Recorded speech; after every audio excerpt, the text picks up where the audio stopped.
From Connecticut News Leader, this is NBC 30 Connecticut News live at 5. Now, the last car President Kennedy ever got out of alive is on the auction block, and it's right here in Connecticut. Here's NBC 30's Victoria Mondesere with that story. Victoria?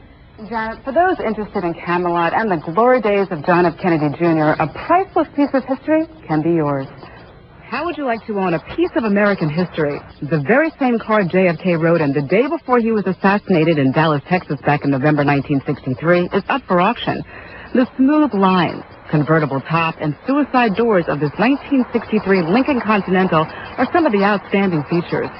Joseph Bertini and Richard Raskin are selling the car for the owner. With the exception of the interior, the car is a complete restoration, meaning completely restored body paint.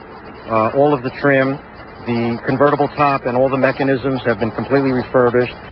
John Resnikoff of the University Archives in Westport calls himself a treasure hunter. He currently owns the Kennedy car.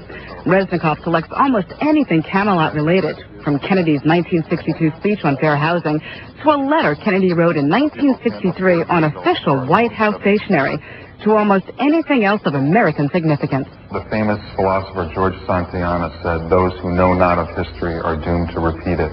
And I think we're responsible to preserve history. And what better way to preserve history than put it in the hands of a collector who has the financial wherewithal to preserve it.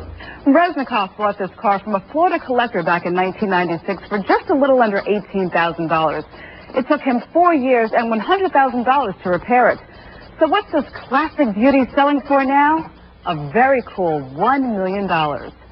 More than 13,000 people have visited the eBay site where the car is listed.